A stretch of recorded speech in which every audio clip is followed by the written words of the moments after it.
Ernest Flagg's 90-year timeline encompassed numerous noteworthy world events, innovations, and tragedies. Born in Brooklyn in 1857, Flagg left school at 15 to work as an office boy on Wall Street, then worked with his father and brothers in real estate before helping French architect Philippe Hubert design a co-op apartment building in 1880. Lucky for Flagg, and this is one in just a stream of beneficial moves in his life. Well, through no thanks to him, like other people facilitated his luck. A cousin of his married well, and thanks to the patronage of Cornelius Vanderbilt, who is impressed by Flagg's first foray into design, this is the 1880 bit, Flagg was able to attend the École des Beaux-Arts in Paris from 1889 to 91. Another favorable match, this time by his... One of Adrienne's cats is protesting vociferously. No, she is just very vocal.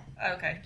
Another favorable match, this time by his sister. So Flagg's sister marries into the Scribner publishing family. Okay. So he then designs 6 buildings for them, all in Manhattan. All right, then. Flagg's talent wasn't limited to large-scale urban structures, and I found the most interesting. He was also interested in producing modest homes affordable for the average American. After spending years creating functional designs and developing construction methods, a book he compiled was published in 1922. So I said he was born in 1857, so he's 43. So this is like late in life. Okay, this is bad. Never open up Wikipedia while we're doing the podcast because... Oh.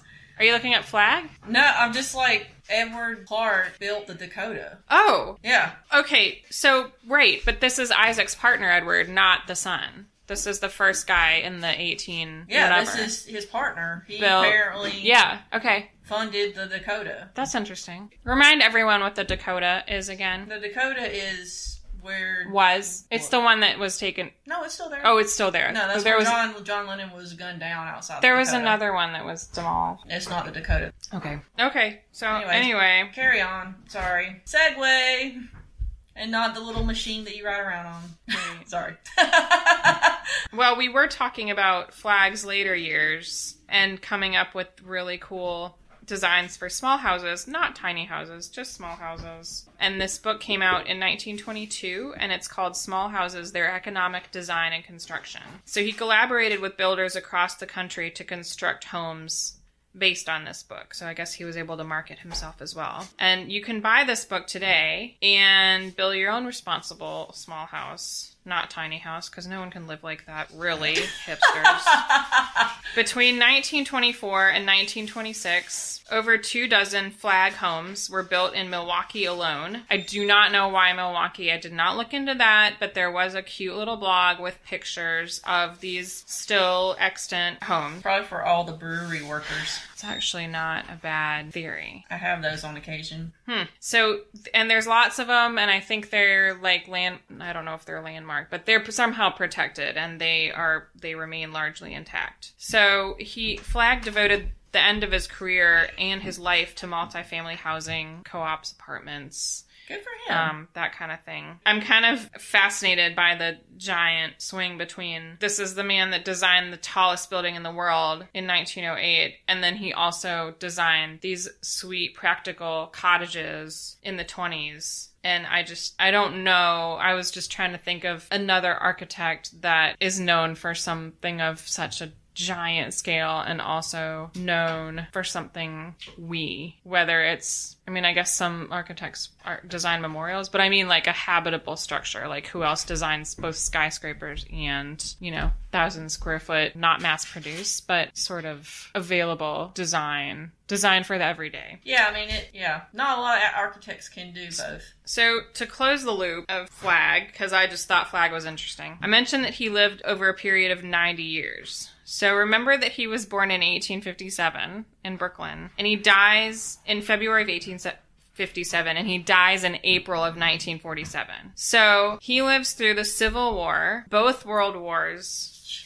the Great Depression, And then he's able to benefit from every invention that comes between the mid-19th century to the mid-20th century. That just blows my mind. Doesn't it though? Like how, so he lived, like my parents were born when he died, and he lived through the Civil War. And he wasn't like a wee babe. Like he was already, because the Civil War is 1861 it starts. So he's, well, okay, so he's 4 or 5. But not like tiny, like he's not just born, like I don't know, it was crazy, like he was 8 when it ended. So yeah, Ernest Flagg. Okay, so the building, Flagg was a necessary tangent because he is great, and I think that everyone should check out this book, Small Houses, Their Economic Design and Construction, because no one should live in a house bigger than 2,000 square feet. No, I don't know. I'm just... Unless you've got four cats like me. I'm just in the mood to, like, pare down, and I find it hard to let go. Your house is not that huge, though. It's not. It's less than, it's like 1,050 square feet, yeah. So, the Little Singer, right? Little Singer, Art Nouveau. In Art Nouveau fashion, it includes terracotta, decorative terracotta panels and red brick, ironwork, and these are all hung from a steel structure. Banks of windows are recessed from the iron balconies, and they give the street elevation a more transparent quality than its neighbors. So you don't have like solid, most solid, and then like some voids for the windows. If you see the structure, the ironwork of course is very transparent. It all looks very light, and then you just have a 5-bay width of windows all across the front with really no like interruption in between. So it looks fairly transparent. The Little Singer building is still there. It is still there. Okay. Exactly. And it was just, I think they had restoration like about a decade ago, I want to say. It's super cool. Bone Levine Architects, can look them up too. The building is Artist Studios, and so it's a co-op, so you can live there, but there's also like studios. So the Little Singer is this beautiful like bright green color, and then you have, you know, the terracotta, so it's a very cool color scheme. Forest green. Yeah, and it really stands out against... So on one side you have a more traditional, classical kind of stone veneer building, and then the other side is a really, really weird, like maybe 1980s, like I can't really decide what's going on there. There are like these white but there's no detail. Scary. There are these odd white columns that may or may not be like fake stucco, and it's like either red and white or pink and white. It's not a good building. So the Little Singer, like, for sure stands out as this really well designed, nice building. I mean, it literally looks like it belongs in Paris. It does. It absolutely does. So, of all the lovely detail that graces both the Broadway and Prince Street facades of the Little Singer building, all of the detail is suspended from a structural steel frame.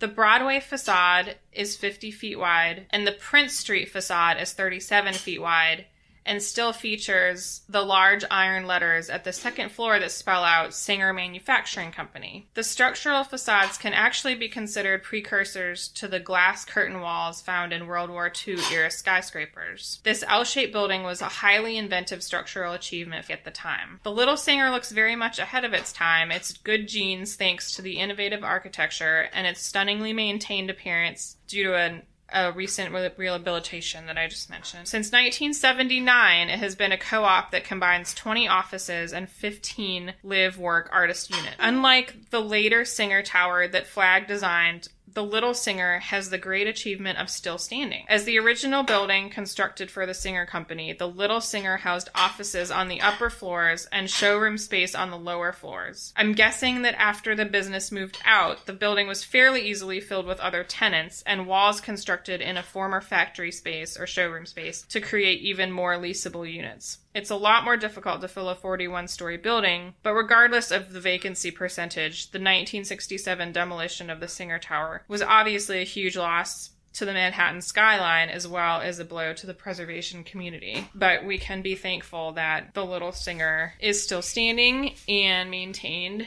and used. So, and on that note, a 2,300 square foot loft came on the market in the building for $6.25 million. Oh, Jesus. Wait, how many square feet? 2,300 square feet. And it looks like it's like at the top because you can see the arch. Oh, my gosh. It's gorgeous. Oh my gosh. I'd pay, I would pay $6.25 million for that. That is amazing. It's pretty beautiful. It's, Yeah. Definitely. Okay. Winner. Although that bathroom's kind of weird. Oh, I didn't see the bathroom. I just saw the living space. Looks like carved rock walls. It's very strange. I'm not... It's like concrete everywhere. The final perk of this pet-friendly space is an 874 square foot private roof area. Wait, I read, because one of the places there was for rent, and it was $15,000 a month, and it said no roof deck. But maybe they mean, like, it's not... unless you live there, you don't have access to the roof. Yeah, that's true. Yeah. So, this is the floor plan. The living room, I mean, it's literally like a loft, so very little or very few walls. The living room is 45 feet by 16 feet. Is this the one for sale? Yeah. So that's what you just showed me. Yeah. That's a very odd floor plan. It is. It's like... It's very open. So you walk in and it's kind of just, you look straight back through this whole bank of windows, right? And then it turns. So it's kind of L-shaped, or it's more like a straight on rectangle with a little like off to the side, like sort of a little nugget. Yeah. Which is presumably is that the bedroom, or no, that's just another part of the living space. Sleeping area when you walk right through the front door. It looks like it has probably a sliding wall. Yeah. And then there's supposed to be So your bedroom has no windows? Yeah. That's odd. So all your windows are towards the front. The street, and you... But I mean, it's literally a wall window, so... Yeah, you have no windows anywhere but your living space. None in the bathroom, none in the I mean, you could roller bedroom. skate in that thing. Pretty crazy. You could. So yeah, you can Google that and it'll come up. And they also, looks like Curbed New York has some coverage on it as well. Also, one of the sources that I consulted for my part was the Issac International, which is like the International Society of Sewing Machine Enthusiasts or something. It's funny. I have to look it up. I love it. Yeah, it was apparently a thing. It's like... Huh. So, and then of course they would talk about Singer. Yeah. It's for people who collect historic sewing machines. Oh.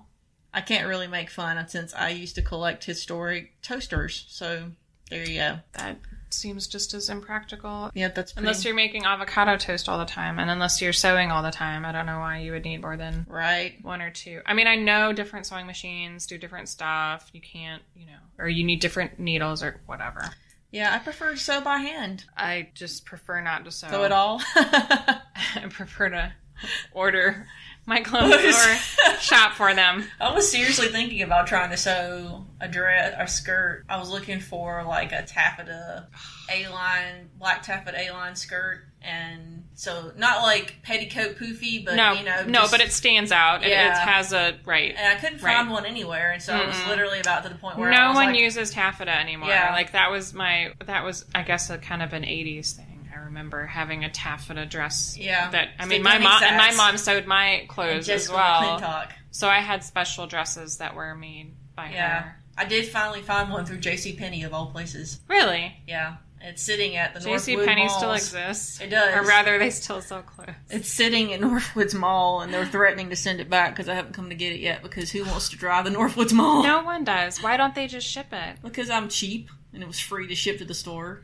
Oh, no, I get that. Shipping is the worst. It is. It's ridiculous. Anyway, did you have anything else about Issac? Or we're going to continue about Issac, and I'll talk about the skyscraper. Oh, okay. So, basically what we're going to do, the next 2 episodes are going to follow 2 of the Singer children. Just 2? Yeah. Out of what, 18? There ended up being 24 altogether. No! Yes. Is that true? Yes, 24 children. So, he goes on... is that guaranteed? Issac is not done after all these women woes in New York. He ends up moving to Europe and cutting us a new swath there. Yeah. And plus, when he was an actor, I guess there's no guarantee that he didn't have more illegitimate children by he women he found on tour. Yes, so, exactly. Yeah. But we'll be talking about 2 of the children who were from his last marriage. Paris Singer. who created Singer Island, and also Winteretta Singer, who had a very interesting life and many houses. So she had an Italian palazzo and a house in Paris. So we'll be bringing you lots of juicy architecture along with more scandal. Yeah. Yay. Yeah. Sorry for the long